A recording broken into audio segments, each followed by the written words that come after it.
Hello. In this last video in the SQL review series, I will address some points related to real-world SQL query writing. The number one point I would like to address is that it's important to understand the schema of the database you are querying. Primarily, this relates to the data types as well as the relationships that have been defined between the tables. It is important to understand the data types that have been used to define the fields in the tables, because we must be able to provide proper literal values when required, as well as understand which fields might be joined to which other fields. Data types, of course, can include things such as currency types, any of the many date types that SQL Server 2012 currently supports, numeric values, which might include both integer as well as real values, which are still distinctly different from the currency data type, and some of the newer, less common types such as geography and geometry. Relationships are important to understand because those will form the basis for creating joins between tables in our queries. Most commonly, the joins that we will define in our queries will follow the relationships that have been defined, and the join keys will become the primary and foreign keys that make up those relationships. If a database diagram is not yet available for the database you are working with, you should consider creating one. You can create a database diagram using the built-in SQL Server Management Studio tool, or you can export the schema to a tool such as Visio or even more specialized case tools. Secondly, we need to understand the question. What is the end user looking for in terms of data? Do we properly understand the terminology that the end user is using? Such as when we are talking about a total sales amount. Are there any discounts that need to be applied? Should we be considering returns? And so on. What will the information be used for? This may be important because it will help us frame the context and possibly help the user develop a more refined query than what might normally be obtained. It's very important that if you have any questions about the concepts or the purpose of the query, to ask the end user for clarification. This will avoid either lots of going back and forth between the end user and yourself, or alternatively, it will avoid the end user from using incorrect information for important purposes. Number 3, as you are developing complex queries, you should consider following a disciplined approach to developing the query step by step. First, we might develop a query that has virtually no or few filters. In other words, restricting the where clause to the absolute minimum number of conditions that we can afford to use. Secondly, we may add joins, paying particular attention, of course, to the join keys, which again, in many circumstances, will relate to the primary and foreign keys used to define the relationships between our tables. Third, we will go and refine the where clause to make sure that we filter out any rows that are not needed. In a fourth step, we may perform aggregation and grouping, and possibly even further filtering using the having clause. And finally, and only if needed, we will apply a sort order. Let's look at an example. A user might require you to find the customers in the United States that have ordered at least 10 men's sports shorts in any size in the previous 12 months. If we consider the question that the user has asked us to answer using the AdventureWorks 2012 database, we might find that we do not have sufficient information. When we ask for some clarification, we might obtain, for example, the specific columns that the end user is expecting to see. So the query might change to finding the customers in the United States that have ordered at least 10 men's sports shorts in any size in the previous 12 months, and we need to list their customer ID, title, first name, last name, and the total number of shorts ordered. Let's work through this example step by step. So here is a blank query editor window connected to the AdventureWorks 2012 database. In step 1, we are going to develop a query with few filters. As we are expected to list primarily customer information, we will take this step first. AdventureWorks 2012 as a database is very highly normalized, And this unfortunately already requires us in our first step to provide a join clause. We will be able to select the customer ID from our customer table, which is in the sales schema in this case. However, in the customer table, we do not find information such as first name, last name, and title. That information is found in the person table. So we will join customer to the person table, which is in the person schema.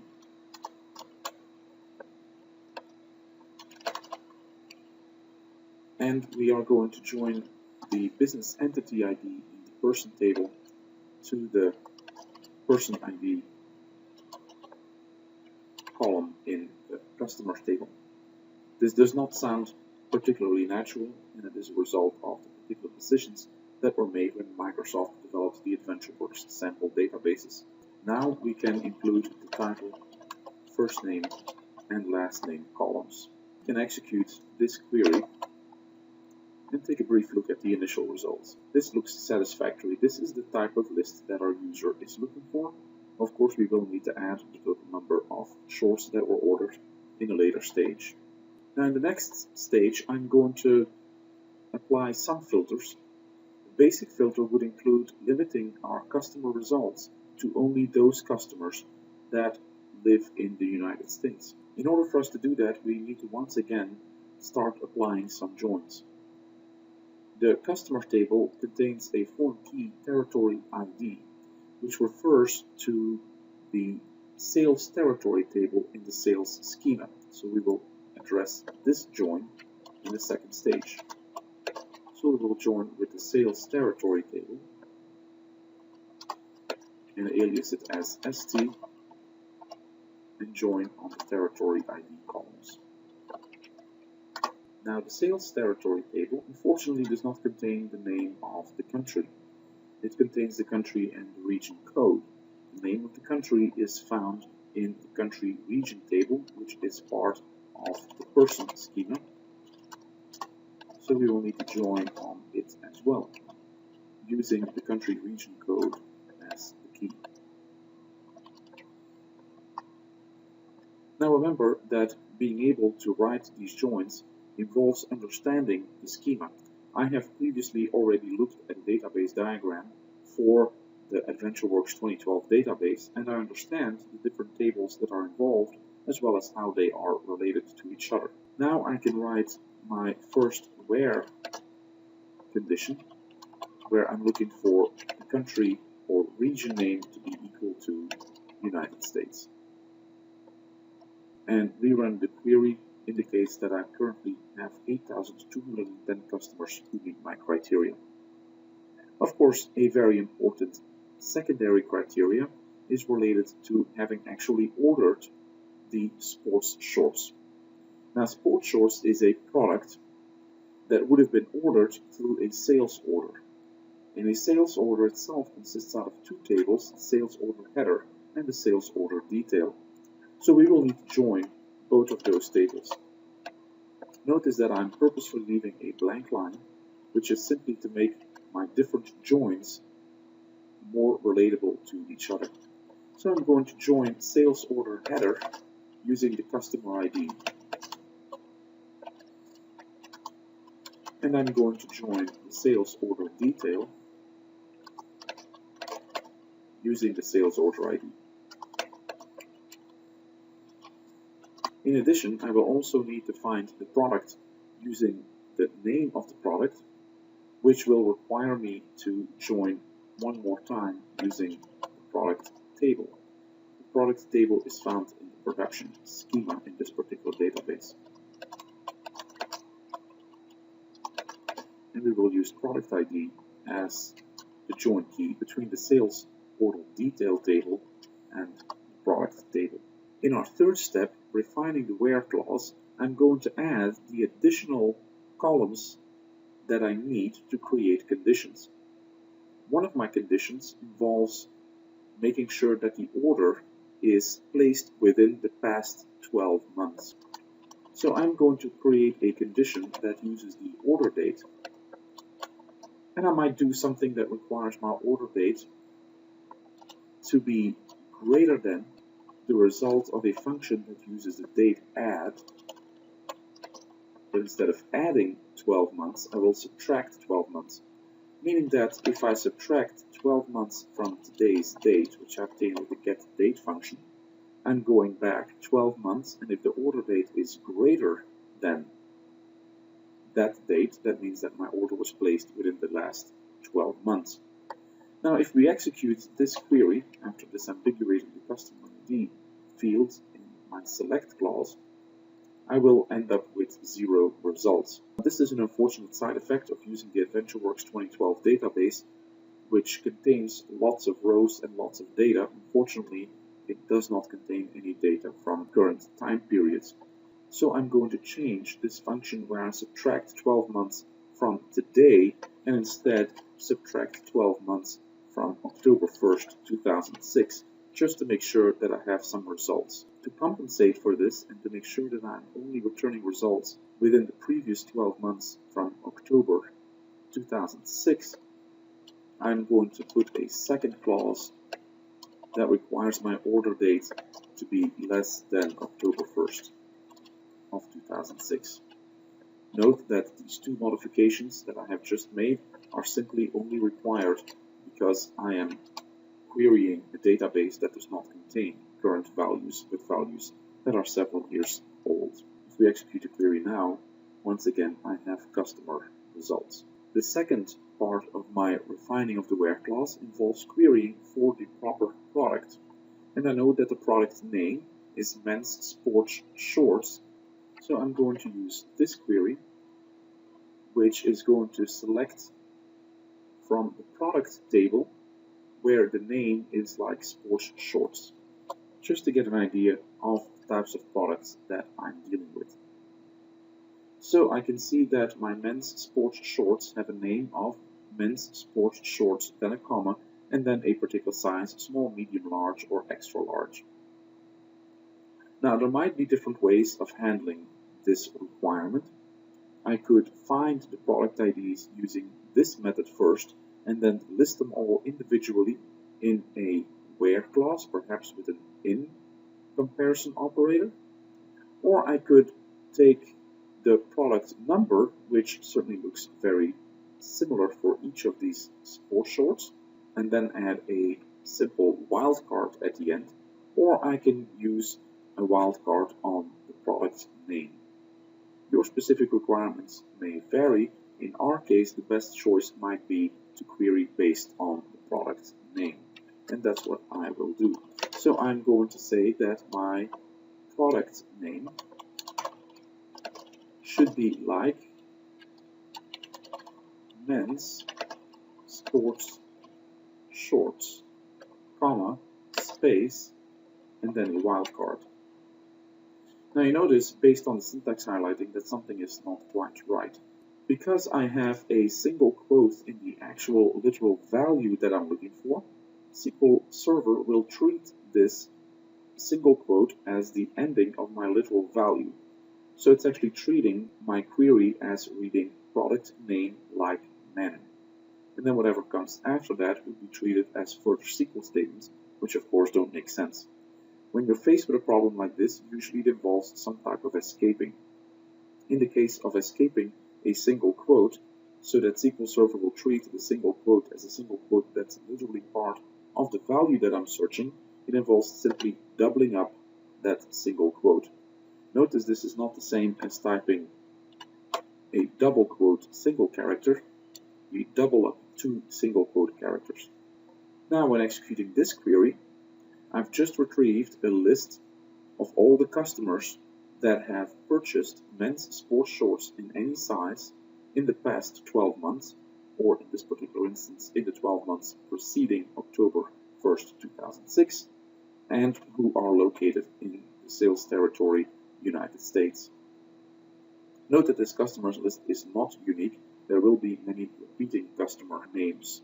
In step number 4, I'm going to perform any required aggregation and grouping. Now I know that this query is going to return duplicate customer names. That's not what I'm interested in, so I'm certainly going to need to group by these current values that are shown, by the customer ID, the title, the first name, and the last name. Doing this grouping results in a total of 58 rows that are each unique. So I have 58 unique customers that have purchased men's sport shorts in the 12 months preceding October 1st, 2006, and whose sales territory is the United States. I have not yet met all my requirements though. My requirements also involve making sure that I'm only listing those customers that have ordered at least 10 of those sports shorts, as well as including the number of shorts that they have ordered. So this involves aggregation. And in this case, we will sum up the order quantity field, which is found in the sales order detail table. That will give me the total shorts that each customer has ordered. Now we can see that I have many customers who do not meet the requirement of having ordered at least 10 of these shorts. So we will now add a filter to the query, which will eliminate the customers who have not ordered at least 10 of these shorts. Now this cannot be done with a where clause because the where clause operates before the grouping and aggregation is completed. So this involves using a having clause where we will repeat the sum operation and say that we need at least 10 total ordered for shorts. So at least 10 means greater than or equal to 10. And we can now execute this query, which is our final query, listing all of the customers in the United States that have ordered at least 10 men's sports shorts in any size in the previous 12 months, and we are listing their customer ID, title, first name, last name, and the number of shorts that they have ordered. So we have now used a 5-step process to develop this query. Step number 5 might involve sorting, and for business purposes we might want to sort this particular query by last name and then following first name. In this case, I'm going to skip this step and return to the slide deck. Now that we have completed our step-by-step query writing using this example query, I have 2 more points I would like to highlight. It is very important to consider what's referred to as pivotal values. As in the query example we've seen, we needed to produce a listing that included customers who had ordered at least 10 units of a particular product. It's important to clearly understand what the pivotal value here is. The pivotal value is 10. So we will need to consider if the value 9, 10, and 11 should or should not be included. So we need to consider if a customer ordered 9 shorts, should they be included? The answer is no, because they have not ordered at least 10. Should they be included if they have ordered 10 shorts? The answer is yes, because 10 is part of having ordered at least 10 shorts. And of course 11 should be included as well. Based on this analysis of these pivotal values, which are the values that immediately are around our key value of 10, naming 9 and 11, is going to be critical to determining the proper comparison operator, which in our case was greater than or equal to. It's also important to consider, of course, if customers who have ordered at least 10 should be included or excluded. Remember that our where clause is going to determine the rows that match the criteria, and those rows that match the criteria are going to be included in our result set. And a final and 5th point is considerations for performance. Now, performance is generally outside of the scope of this academic course and this review. However, there are a few pointers and techniques that you may want to consider. First of all, don't query more than what you need. In our preceding SQL example, I queried rows from the customer table, sales order header, sales order detail, and product. I also queried sales territory and country region tables. Potentially, I might have been able to eliminate some of those tables by immediately providing key values or ID values instead of their names. This can significantly speed up query performance because that would reduce the number of joins I have to make in my query. Secondly, it's important to learn about the query plan, both the estimated and actual query plans. Exactly how to do that is outside of the scope of this video, but SQL Server Management Studio allows you to view how SQL Server is going to execute your particular query. Using that information, you can then identify the parts of the query that take particularly long to run. You can also identify whether or not your query is using the indexes you were expecting your query to use. Indexes are very important tools in making sure that your queries perform optimally. Thank you for watching this last video in the SQL Review series.